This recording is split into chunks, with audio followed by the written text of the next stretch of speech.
Cricket हे स्वप्न आवड म्हणण्यापेक्षा क्रिकेट हे माझं पॅशनच होतं आणि माझा ड्रीम प्लेअर होता सूर्यकुमार यादव.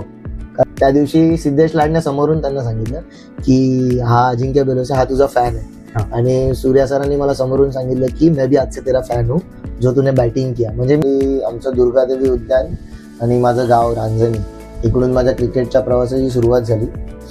पण ती मेहनत ऍक्च्युली ती क्रिकेटसाठी होती, 10th पास करण्यासाठी नव्हती. तर माझ्याकडे 17 ब्रेक स्टंप आहेत ए डिव्हिजन क्रिकेटमध्ये, जे मी रनआउट करून ते स्टंप तुटलेले आहेत आणि ते स्वतः राजेश पवार दादांनी नाव दिलं रिस्की पॉन्टिंग म्हणून. वाव. सातारामध्ये तुम्हाला माहिती असेल की वावरांची ग्राउंड असेल, त्याच्यात आम्ही डाईव्ह मारून कॅचेस पकडायचो. बांधान माझी आणि भावेश पवारची 180 रनांची 7th विकेट साठीची पार्टनरशिप मिळाली. राजू सुतार सर माझे सर्वात फेवरेट कोच. आता किशोर वाघेला सर आहेत, Sudhir Naik sir, one of the greatest.